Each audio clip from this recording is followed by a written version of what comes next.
Bom, pessoal, continuando nossa aula de SVM, então, como eu havia comentado, um dos principais truques do SVM, então, fazer aquele mapeamento, né, para o espaço de maior dimensão.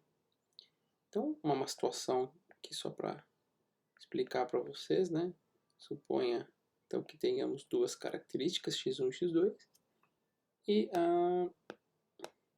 temos aqui um problema de classificação binária, ou seja, duas classes, tá? Então suponha que a gente tem uma situação de sobreposição dessa. Basicamente, pode ser que até seja possível a gente projetar, né, um classificador que consiga criar essa superfície, né? Algo como, por exemplo, a regressão logística que a gente viu. No entanto, muito possivelmente, a nossa função hipótese, né, vai ser uma função aí, de certa forma, bastante complexa, que seria a função do hiperplano, ou de uma reta, né? Mas suponha, né, que a gente tenha, que seria a equação da esfera, tá? Uma equação aí com um grau de polinômio alto o suficiente para poder representar. Então imagine que isso aqui vai ser uma função bastante complexa, né?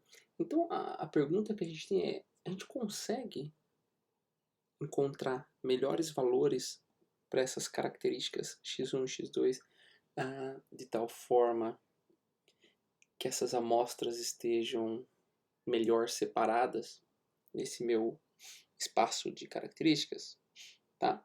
Suponha o seguinte, suponha essa outra situação aqui, ó, tá? Deixa eu até trocar para a gente ter mais espaço. De novo, tem um espaço de características com duas características x1 e x2. Suponha que nós tenhamos, vou chamar aqui, são uns landmarks, né? Por isso que eu vou colocar L. São pontos importantes. São 3 pontos quaisquer. Depois eu vou mostrar para vocês como é que a gente encontra eles. Tá, 3 pontos. L1, L2, L3. Tá? Então, vamos lá. Dada uma amostra xi qualquer, né, do meu conjunto de dados, podemos definir, tá certo? Podemos definir o seguinte. Eu vou chamar aqui de xi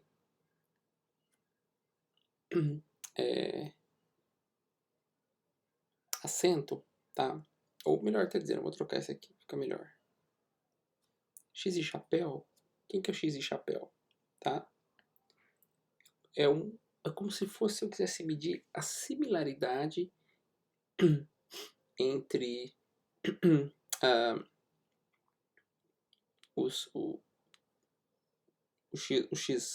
entre o xi, né, e o L1, depois eu vou medir entre o xi e o L2 e vou medir entre o xi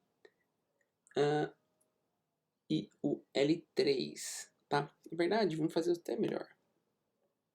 Aqui eu chamei de L1, L2 e L3, os landmarks, correto? Eu vou chamar aqui de F1. O que é F1? Vai ser a similaridade, tá? Entre, trocar aqui, entre xi, tá? E o L1, F2 é a similaridade entre xi e o L3, e o F3 é a similaridade entre xi e L3. Como é que isso funciona? Então, imagina o seguinte, eu vou calcular uma função de similaridade qualquer aqui, tá? Por um acaso, eu estou utilizando aqui, né, a função, uma função exponencial, tudo bem? que por um acaso é uma gaussiana. Vamos lá. De novo, né? Como a gente já conhece. Certo? Isso aqui é uma gaussiana. E f de 3. Então, na prática, pessoal, o que vai acontecer? Eu tenho, então, mais 3 novos valores, que são f1, f2 e f3, né? E esses elementos aqui agora é o que a gente chamamos de função de kernel. Tá? Tanto f1 quanto f2 e f3, que é basicamente o que a gente chama de... Vamos chamar geralmente o pessoal da literatura representado por K, XI, LJ. Tá? Então, basicamente, é uma função que recebe um LJ e um XI e retorna a similaridade, vamos dizer assim, de certa forma, entre XI e LJ. Tudo bem? Este XI, pessoal, ele vai estar em algum lugar aqui, ó, do meu espaço. Tá? Então, eu vou calcular a similaridade do XI com relação a L1, L2 e L3 para obter os valores, então, F1, F2 e F3. O que acontece, pessoal, quando... Né, o que acontece se o XI for muito próximo de L1? O que vai acontecer com o valor de F1? Né? O que a gente vai ter aqui? Ó? F1 vai ter o E, isso aqui vai dar um valor próximo de zero, né? O E elevado a menos zero, né? 0 sobre 2 sigma, independentemente do valor de sigma.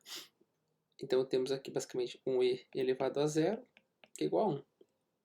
Então significa o que? Né? A tendência, né? Que o valor de F1 vai ser alto, tá legal? Vamos padronizar entre 0 e 1, né? Se o XI, tá?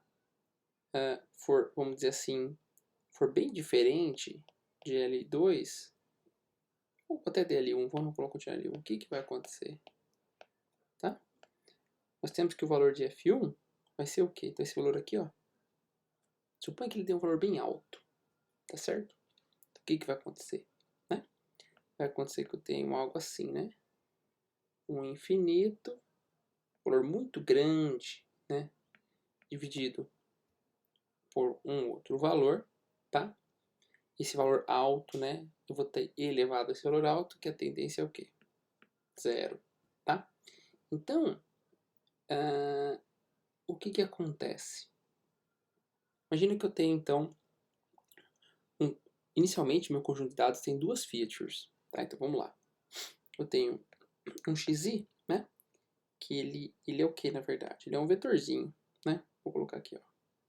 Eu tenho a característica 1 e a característica 2, tá certo?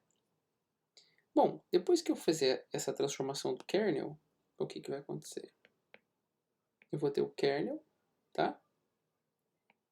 E o que vai acontecer agora? O vetor de característica, eu vou chamar aqui, então, que seria o meu x chapéu. O vetor de característica do x agora vai ser o quê? Vai ser o valor, né, das similaridades que eu vou ter para cada landmark. Então, se antes eu tinha duas características, x1 e x2, agora eu vou ter três características, que são representadas por quem? Pelo F1, F2 e F3. Tá? Vou fazer, como é que ficaria esse exemplo? Vou colocar até um valor mais próximo aqui, de acordo com essa premissa. Qual que é a premissa mesmo? Minha premissa é a seguinte. Se eu tenho dois pontos próximos, por exemplo, aqui o x e o L1, qual que seria a saída, né, da função de kernel deles? Seria um valor muito próximo de 1. Tá? Então, meu xi está próximo de L1, então aqui vai dar 1. Vamos supor que ele esteja longe de L3, então vai dar aqui um valor próximo de 0. E ele esteja um pouquinho mais próximo de L2, vamos supor que tem um valor de 0,3. Então, olha só, pessoal, que interessante. Meu novo eu tinha um espaço de características com 2 dimensões, e agora eu vou ter um espaço de características com 3 dimensões. Tá?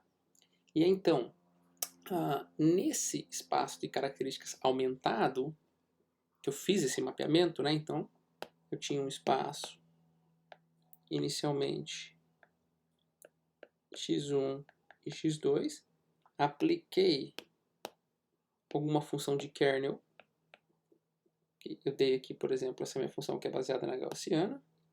Isso vai me resultar, nesse meu exemplo, né, como então um vetor, um espaço de características. Lembra, a gente está usando o chapéu, né, para mostrar que ele foi modificado, onde agora eu tenho 3 características. Tá? E a ideia então é eu traçar toda aquele ferramental do SVM, que é essa equação, tá? Nesse espaço modificado aqui. Então essa é a brincadeira do SVM. Tudo bem? Bom, então a grande diferença aqui, pessoal, é que a nossa pergunta agora é qual, né? A nossa pergunta é a seguinte: como é que eu escolho essas amostras aqui, né? Qual é o procedimento que o SVM faz para escolher esses landmarks? A resposta é muito simples. O que o SVM faz é basicamente escolher como landmarks todas as amostras do meu conjunto de treinamento. Então o que significa? Significa que se eu tiver, por exemplo, suponha que eu tenha um conjunto de um conjunto de treinamento, que esse meu conjunto ele tenha 100 amostras inicialmente. E cada amostra está no espaço R2. Ou seja, né, o xi ele tem quem? 2 características. Então eu tenho aqui meu x1 e x2. Certo? Bom, como é que vai ser meu novo espaço de características? Né? A pergunta é, lembrando, quem que vão ser meus lentes? Então vamos supor que eu tenho aqui meu conjunto de treinamento. Que eu tenho, por exemplo, 2 classes, certo? Elas estão distribuídas aqui de alguma forma. Se eu tome uma amostra qualquer, vamos dizer essa. Então o que a gente vai fazer para calcular esse espaço transformado? Vou calcular a similaridade para todas as amostras de treinamento. Suponha que a gente queira usar essa fórmula aqui. Tá? Então, o meu xi modificado, ele vai pertencer agora a um espaço de R100. Óbvio, né? Que a similaridade de xi com x e de xi com ele mesmo é 1, né? Que é o próprio ponto que eu estou fazendo a comparação. Então, olha que interessante. Esse vai ser um novo espaço que o SVM vai trabalhar e ele vai tentar achar o hiperplano nesse novo espaço. Então, porque assim, o SVM trabalha com aquela premissa que tem um teorema que diz que qualquer conjunto de dados ele é separável, né, em um espaço de dimensões, mesmo que esse número de dimensões seja infinito. Né? Então a premissa é que aumentando o número de características, tudo bem, aumentando o número de características ou aumentando a dimensão do espaço, considerando que eu vou aumentar de maneira adequada, porque nem sempre aumentando é melhor, eu vou ter uma representação, eu vou conseguir separar as amostras com menor esforço. Esse menor esforço significa o hiperplano do SVM. Né? Então, por exemplo, você pode se perguntar por que algumas vezes eu apliquei o SVM e não deu certo. Né? Suponha que você tem um problema, geralmente isso acontece com a classificação de texto. Suponha que eu queria classificar e-mails em spam. E eu tenho um conjunto de treinamento de tamanho 1000. Tá? Geralmente, quando a gente trabalha com classificação de texto, o número de características já é alto, que é um dicionário. Geralmente, o xi pertence a 10.000, tem 10.000 características. Tá? Se eu fizer toda essa brincadeira do SVM, suponha que eu tenha, como eu falei para vocês, eu tenha 1000 amostras no conjunto de treinamento. Tá? Então, se eu aplicar isso que eu falei para vocês, o que vai acontecer? Eu tenho inicialmente um conjunto de treinamento com 10.000 características, vou aplicar a teoria do SVM e vou acabar num outro conjunto de 1000 características apenas. que é a similaridade entre todas as amostras de treinamento. Por isso que a gente tem que verificar quais estações ou não é adequada, elas são adequadas para utilizar o SVM. E lembrando, então, para finalizar, que existem diferentes funções, né, de kernel. E essa que eu falei para vocês nada mais é do que a famosa função RPF, que ela é uma função de base radial, né? A função gaussiana é uma função de base radial, porque ela obedece a algumas propriedades, existem outras funções de base radial, né? E basicamente essa é uma das funções que é mais utilizadas. O grande inconveniente do SVM é que eu preciso estimar, por exemplo, o valor do sigma, se eu utilizar uma função de base, uma função kernel que ela é paramétrica. Então, basicamente, o que as pessoas fazem, usa o conjunto de validação, começa com o valor de sigma, treina o SVM, classifica esse conjunto de validação, que não é o de teste, calcula a taxa de acerto, volta, troca o valor do sigma e continua fazendo isso até obter o valor desejado. Tá certo? Bom, pessoal, era isso então. Mas esse é nosso assunto sobre SVM, ok?